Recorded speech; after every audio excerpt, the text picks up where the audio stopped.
Quem me acompanha sabe que eu não costumo fazer tiragens é, longas, tipo assim, para a semana, uma previsão da semana, das energias da semana.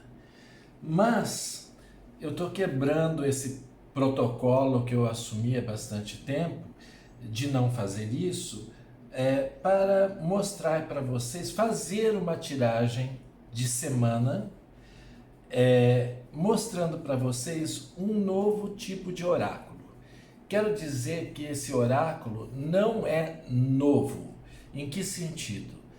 Desde 1840, mais ou menos, ele é produzido e ele faz parte não como um oráculo. Ele não foi criado para ser um oráculo, mas ele foi criado para ser um jogo de bingo, muito comum no país México. Extremamente comum, tão comum que ele faz parte integrante da cultura mexicana, inclusive com os seus personagens. Qual é a diferença desse bingo para o nosso bingo? O bingo que eu conheço, ele é feito com uma cartela parecida com essa, naturalmente, mas que, ao invés de figuras, tem números. E uma pessoa vai girando uma, um apetrecho onde estão essas bolinhas numeradas dentro, né? E vai sorteando essas bolinhas e cantando, digamos, falando em voz alta o número. E conforme a gente vai sendo sorteado por esse número, digamos, foi sorteado pelo número 6. Então a pessoa chega e coloca uma tampinha, um feijãozinho, um sinal, um pedacinho de papel, o que seja, para marcar que ela acertou no bingo. Acho que todo mundo conhece, eu não preciso explicar como é que é bingo. E daí vai funcionar se fechar a linha horizontal, se fechar a vertical, se fechar a cartela toda, é que a pessoa ganha o prêmio. Muito comum em escolas, muito comum em associações de filantropia, muito comum em uma série de lugares, até como uma brincadeira. E no México isso é uma brincadeira realmente popular, é uma forma de você brincar numa festa de família, né? Usar isso como um artefato de entretenimento numa festa, numa reunião de família, numa despedida de solteira, num batizado, enfim, nas festas deles. Cada cartela, a pessoa recebe uma cartela como nós, só que as nossas são numeradas, né? Recebe uma cartela e a pessoa, ao invés de dar movimento ou fazer um sorteio de números ou fazer um sorteio através de alguma coisa, ela na verdade ela tem um maço de cartas e essas cartas, né, tem as mesmas figuras que nós vamos encontrar. Claro que são 54, 56, 52, vai depender do local e do fabricante de cartas, mas e você tem na cartela 4 vezes 4, 16. Então você tem 54 chances, né, para você acertar suas 16 cartas. Enfim, as pessoas que gostam de cartomancia começaram a descobrir esse jogo e tratá-lo como uma atividade cartomântica, uma atividade oracular. Até porque ele é feito de imagens que são muito entranhadas na cultura geral, mas especialmente na cultura mexicana, mas muito fácil de serem compreendidas. É um sistema? Não, não é um sistema. É diferente, por exemplo, do Keeper, onde as cartas têm que seguir uma determinada direção, né? É diferente do tarô, onde tem esquemas muito formados de leitura. Mesmo no Lenormand, né? Apesar que tem pessoas que jogam intuitivamente, sem obedecer regras, mas existem regras. Aqui não tem, até porque pegou-se um pedaço do jogo para se fazer uma coisa de oráculo, né? O jogo nada mais é do que isso. Vai depender de onde vocês comprarem, aonde vocês encontrarem, mas essas são as moedinhas ou feijõezinhos, né, que vem as cartelas no jogo, que são essas, vem um punhado de cartelas, você pode comprar quantas mais você quiser, e vem um maço de cartas dentro do jogo, um maço de cartas, que são essas cartas que no bingo são cantadas. Aqui não, evidentemente nós lemos como se nós estivéssemos lendo um oráculo qualquer, né? Então isso é importante a gente lembrar. Muito bem. Como é que eu costumo ler essas cartas? E quando eu digo eu costumo, eu quero deixar claro que não faz muito tempo que eu conheci esse jogo, apesar dele ser muito antigo no México, muito popular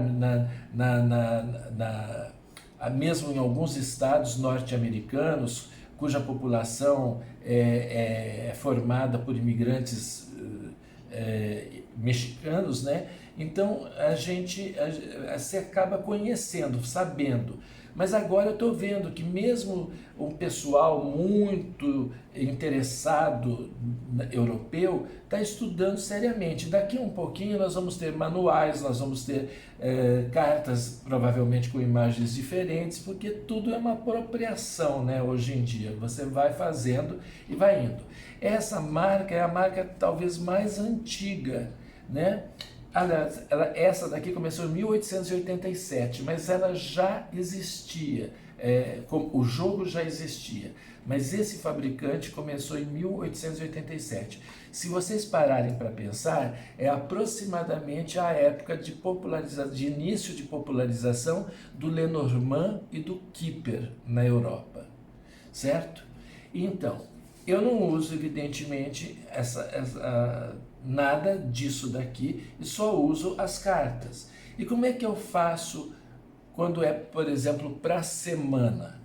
Que é uma coisa que eu não costumo fazer, vou repetir. Mas aqui com vocês eu estou fazendo para a semana que vai entrar agora. Então só quero lembrar vocês que isso que nós estamos fazendo vale, deixa eu pegar aqui a semana que vai começar.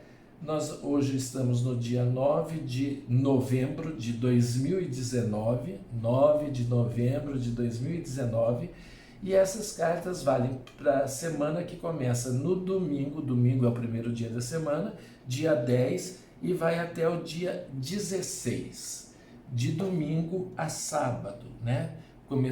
Eu sei que muita gente considera o primeiro dia da semana a segunda-feira, né?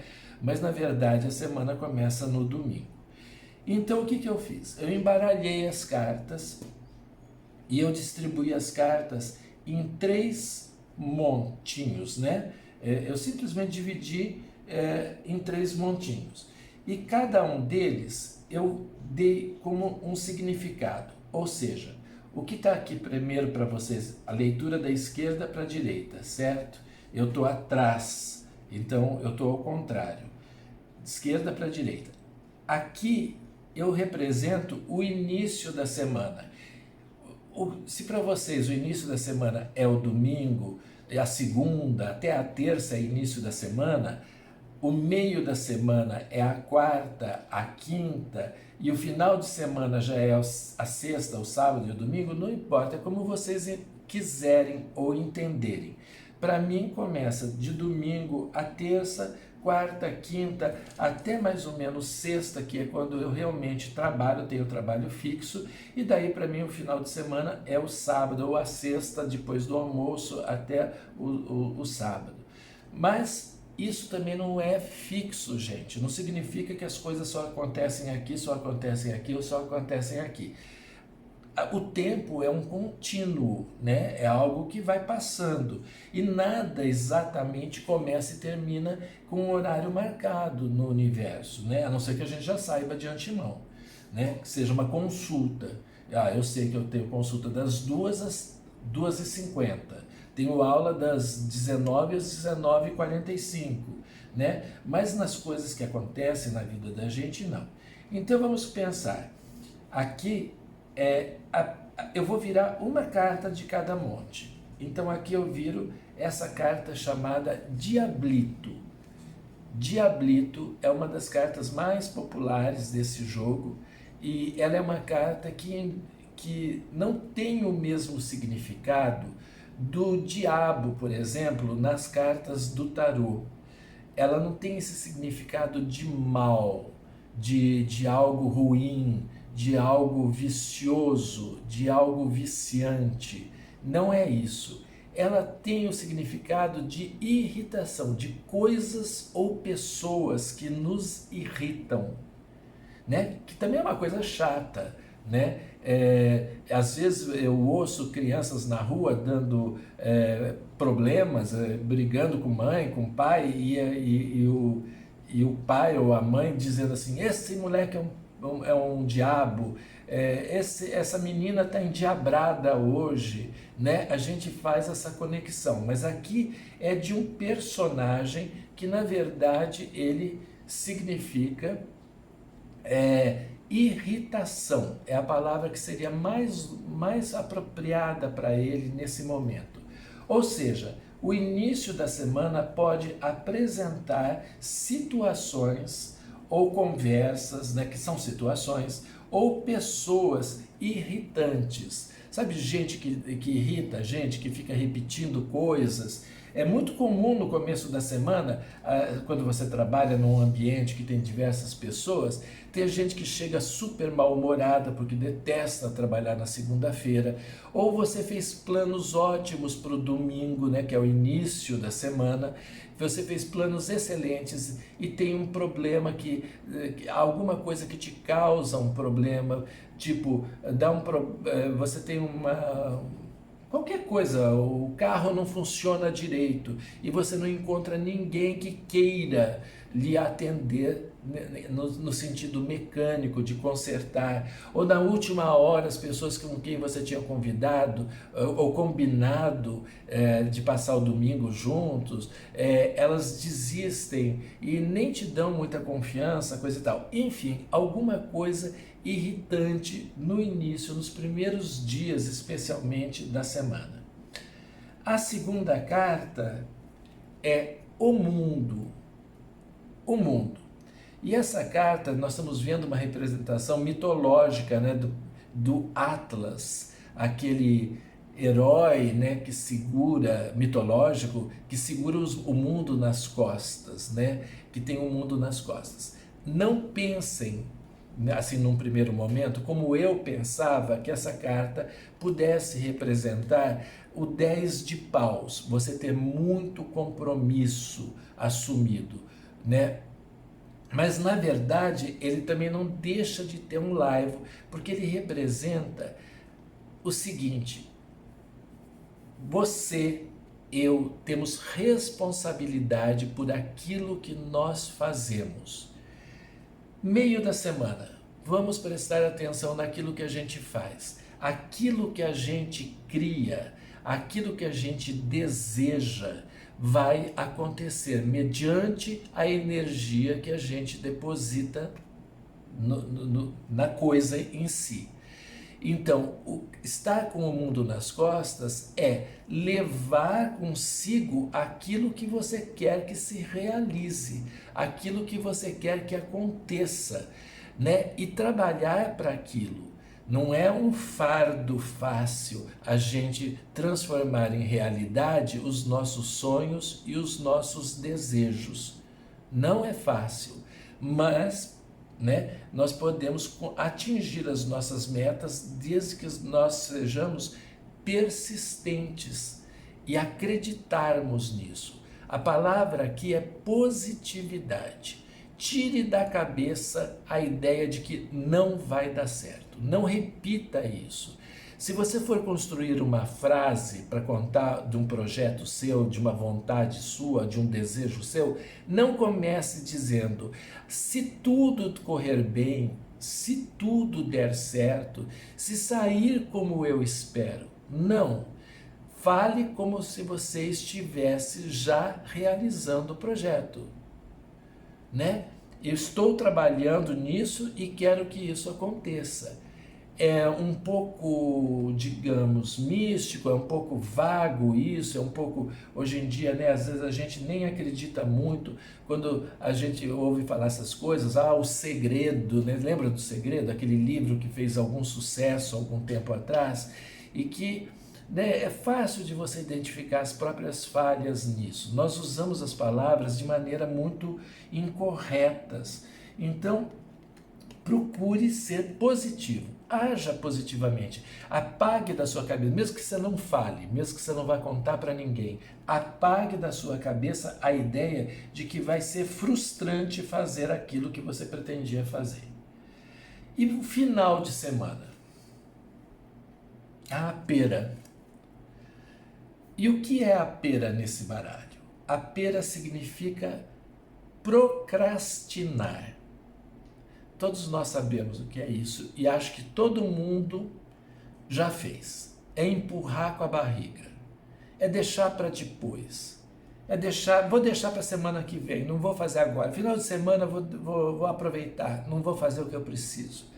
Por exemplo, você está fazendo um regime alimentar, né, com supervisão, com tudo isso daí, mas é final de semana, né, gente, vai ter festa, vai ter um monte de coisa, como é que eu vou juntar, né, as duas coisas, o estar presente socialmente e o não beber ou não comer uma série de coisas. Então eu começo segunda-feira, eu começo a academia na segunda-feira, eu começo o regime na segunda-feira, eu paro de beber na segunda-feira, na próxima semana, mas o final de semana é meu. Isso é procrastinar. Então, o que essa carta pede é que a gente não deixe para depois o que a gente deve ou pode fazer agora. Não deixar para depois. Eu não sei se apareceu bem as cartas, porque eu estou falando sem ver a imagem na câmera. A câmera está ao contrário para mim, para que vocês possam ver as imagens. Eu não sei se deu certo, mas é basicamente isso. É muito, deixa eu dizer a parte prática, esses baralhos são muito baratos se comparados com qualquer outro oráculo que eu conheço. Vocês vão encontrar, se vocês pesquisarem no Google, loteria mexicana, ou em inglês Mexican Lottery, ou essa daqui que já é uma versão modernista da coisa, ela muda um pouco o nome dos personagens, ela atualiza o personagem. Eu vou dar um exemplo para vocês. A carta mais tradicional do baralho é a sereia. A mais icônica do baralho é a sereia. Em todos os baralhos tradicionais vem escrito a sereia. Neste vem escrito a selfie, porque eles já fizeram uma modernização do baralho. Eles já colocaram no baralho uma ideia mais contemporânea do que é o próprio baralho, né? Então ela está com cara mesmo de quem está tirando uma selfie. E o que é a sereia, só para dar uma ideia? É a pessoa que mente, que tapeia, que ilude. O que é a selfie? A selfie, na maioria das vezes, não estou falando todo mundo, é algo que você faz e tira 300 para escolher uma onde você nem é mais você mesmo, né? Já usou aquele filtro que apaga as rugas, que corrige as manchas, né? E é exatamente essa carta que, quando ela sai, a gente tem que tomar cuidado com ela, porque é mais ou menos, não é exatamente isso, mas é mais ou menos a raposa, sabe? A pessoa que você fica meio na dúvida do que está por trás do que ela está te contando. Ela te bajula, mas ela te leva enrolada na história. Então, é mais ou menos isso. Mas é muito fácil da gente aprender, é muito simples, é bastante intuitivo, sem dúvida alguma, mas fazendo um Google, vocês vão encontrar, escrevam em espanhol, escrevam em inglês, significado das cartas da loteria mexicana, significado das cartas da loteria mexicana. E vocês vão encontrar algumas poucas, não são muitas, páginas da internet que vocês podem imprimir. Eu, quando conheci, fiz isso e fiz enfim, uma xerox para mim, certo? Mas vocês vão decorar isso numa velocidade incrível, porque não tem nada de difícil ou de muito especial. Podem fazer com qualquer sistema. Quero fazer quadra, pode fazer. Quero fazer de 2, pode fazer. Quero fazer de 5, linha de 5, pode fazer. Eu dividi a semana em 3 momentos, né? Mas isso não significa que esse não procrastinar esteja aqui. Talvez o que te irrite ou você se torne irritante é porque você no início da semana já decidiu não trabalhar como deveria, está empurrando as coisas para o final de semana. Pode acontecer isso, certo? Isso tudo se intercambia, né? Mas é bastante interessante. Digam nos comentários o que vocês acharam, se vocês querem mais desse tipo de coisa, podem ser honestos, porque é isso. Então, pessoal, muito obrigado pela atenção e uma ótima semana para vocês.